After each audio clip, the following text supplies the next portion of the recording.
Salut Christian, c'est Marie-Nathalie.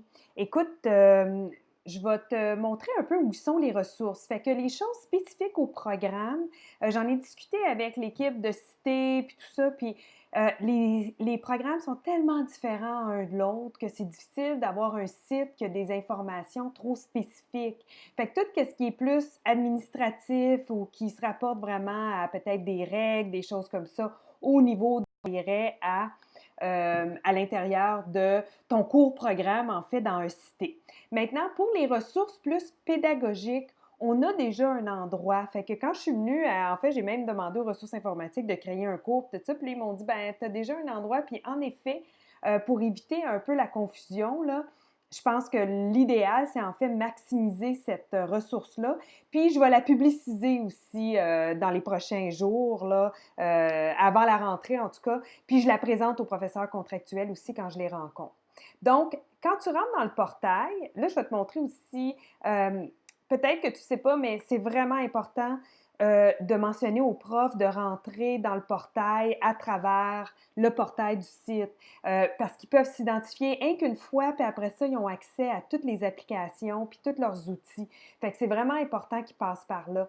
Là, après ça, ils cliquent sur Application, puis là, ils rentrent dans un cité. Fait que, comme tu as vu, il y a toutes sortes d'autres liens qui peuvent avoir accès. Fait que ça vraiment, ça concentre à un endroit. Une fois qu'ils sont dans leur page d'accueil, là, c'est assez simple. Ils vont dans Besoin d'aide, Innovacité en ligne. C'est pour ça qu'il est déjà là, il flash tout ça.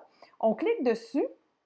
Là, il y a de l'information, il y a toutes sortes de choses qui peuvent être très intéressantes puis utiles pour les professeurs, autant à temps plein que contractuels. Mais si tu regardes ici, il y a un onglet ressources. Si tu cliques sur ressources, là, tu vas voir à gauche plein d'informations. Donc, par exemple, un professeur qui voudrait avoir un peu d'informations sur comment planifier un cours, clique là-dessus. Et là, il peut même choisir spécifiquement qu'est-ce qu'il veut avoir ou quelle information il veut avoir. Par exemple, il veut quelque chose par rapport à les méthodes d'enseignement, bien, il pourrait cliquer là-dessus. Puis là, il y a de l'information. Souvent, c'est des clips, souvent, c'est de l'audio. Fait que ça donne de l'information pédagogique très pertinente. Puis ils peuvent aller consulter comme ils veulent. Fait que si tu vois ici, outils à consulter avant le premier jour de classe, par exemple, il y a des choses intéressantes ici, comme par exemple les caractéristiques d'étudiants adultes. Donc, ils ont en salle de classe des étudiants qui ne viennent pas directement du secondaire. Bien, il y a des façons d'accompagner ces personnes-là. Donc, ça donne les caractéristiques, par exemple, puis ça donne des pistes de solutions sur comment accompagner ce type de clientèle-là, justement pour pouvoir faciliter leur réussite. Fait que c'est un petit peu comme ça que ça fonctionne. Donc, il y en a un sur l'éthique, la déontologie, planifier un cours, livrer un cours. Il y en a un sur l'évaluation des apprentissages. Il y en a un aussi sur le rapport professeur-étudiant. Fait que tout ce qui est, par exemple, ici, là, les caractéristiques d'un bon cours, par exemple. Donc, ça donne de l'information. Ils ont des petites activités s'ils veulent, mais ils ne sont pas nécessairement, des fois, c'est vraiment juste des clips.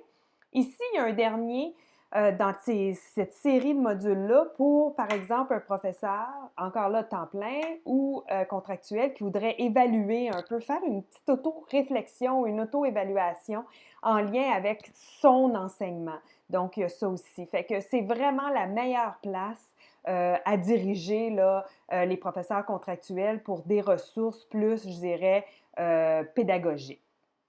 Fait que j'espère que ça aide. Puis sinon, ben recontacte-moi, puis on s'assoit, puis on essaie de trouver là, comment bien adresser les besoins de tes profs.